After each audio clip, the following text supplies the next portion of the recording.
अस्सलाम वालेकुम। First year class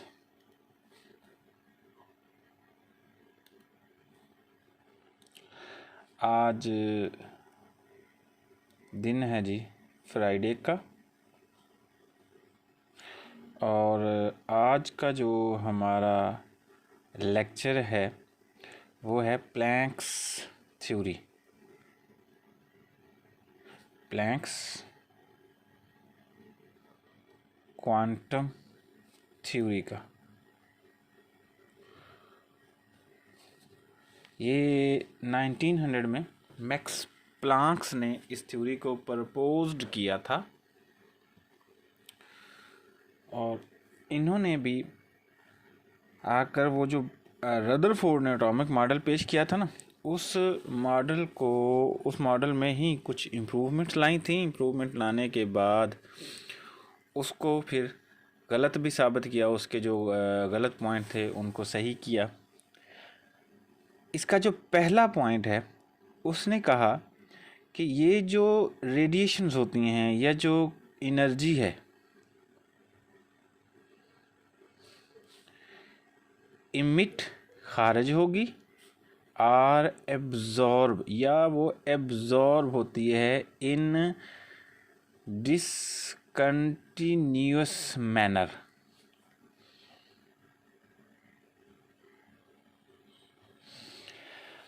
Rutherford ने कहा था कि एनर्जी जो है लगातार खारिज करते हैं या लगातार जज़ब करते हैं, जबकि इसने कहा था कि एनर्जी खारिज होगी या जज़ब होगी, वो लगातार नहीं होती, वो डिसकंटिन्यूअस में।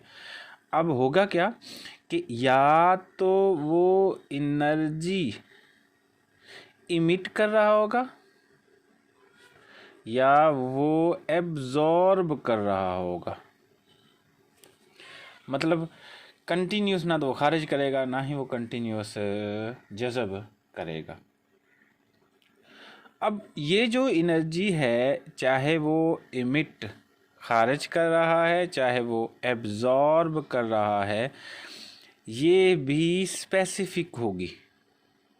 अब ये नहीं है कि कभी वो 10 जूल की एनर्जी है, फॉर एग्ज़ाम्पल 10 जूल की एनर्जी एब्जॉर्ब कर रहा है, कभी 15 की, नहीं, एक ख़ास मिकदार में जज़ब करेगा। मतलब इसकी जो एनर्जी है वो क्वांटाइज्ड है। क्वांटाइज मतलब आप कह सकते हैं वो फिक्स है। फिक्स अमाउंट ऑफ एनर्जी वो खारिज करेगा और फिक्स अमाउंट ऑफ एनर्जी वो जज़ब करेगा, जिसे रेफ़र कर दिया जाता है क्वांटा से। नंबर 2, वो कहता है वो जो एनर्जी है, अब कौन सी एनर्जी, जो खारिज हो रही है या जो जज़ब हो रही है, वो डायरेक्टली प्रोपोर्शनल होगा उसकी फ्रीक्वेंसी पर। इसका मतलब है एनर्जी डायरेक्टली प्रोपोर्शनल है न्यू। ये बुक में वी टाइप बना हुआ है यूं करके, इसे हम न्यू बोलते हैं, और इसे आप हाथ से यूं लिख सकते हैं। ये फ्रीक्वेंसी की अलामत होती है। और आपको पता है फ्रीक्वेंसी क्या चीज़ होती है?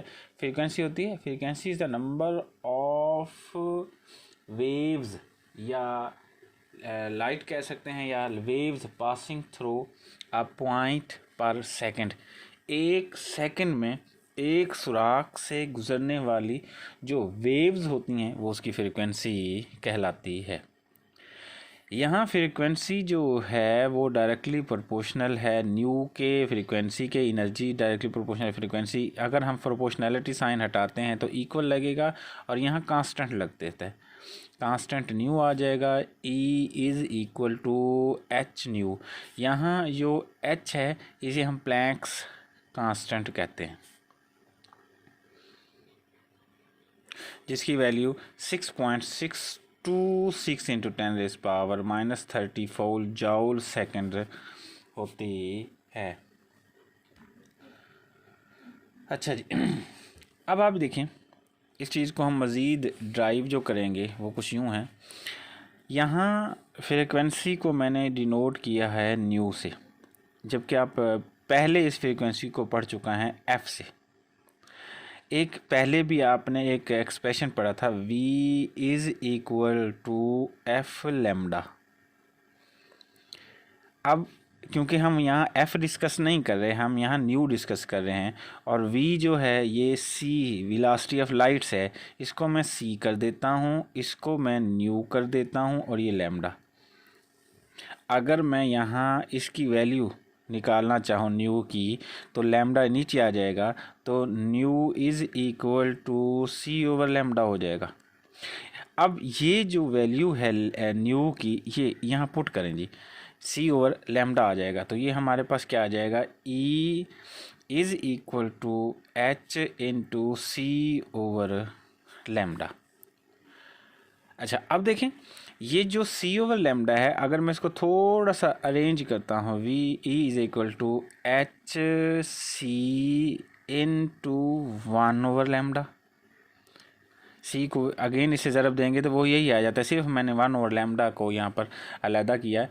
और लैम्डा आपको पता है यहाँ पर वेव लेंथ होती है, और वेव लेंथ आपको पता है the distance between two successive crest or two successive trough. Crest या दो मुतसिला क्रस्ट या दो मुतसिला ट्रफ के दरमियानी फासले को हम क्या बोलते हैं, हम वेव लेंथ बोलते हैं। अच्छा जी, अब नेक्स्ट आ जाएं। हमारे पास जो एक्सप्रेशन है वो कुछ यूं है कि E is equal to H c 1 over lambda. यहाँ 1 ओवर लैम्डा है, इसे हम न्यू बार भी बोलते हैं। न्यू बार का मतलब होता है वेव नंबर। इसका मतलब जहाँ 1 ओवर लैम्डा है वहाँ पर मैं न्यू बार लिख सकता हूँ। तो इसका ये कुछ यूँ हो जाएगा, E is equal to H c और न्यू बार। ये हमारे पास फाइनल एक्सप्रेशन आ गया। यहाँ H और C दोनों कांस्टेंट हैं, तो E इज़ इक्वल टू इन दोनों को कांस्टेंट कर देता हूँ और न्यू बार आ जाएगा।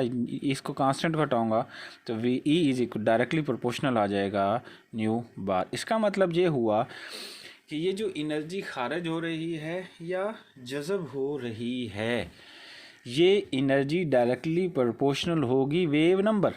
वेव नंबर क्या होता है, number of wave per unit length. एक मखसूस लेंथ में जितनी वेव आ रही हैं उसके डायरेक्टली प्रोपोर्शनल होता है।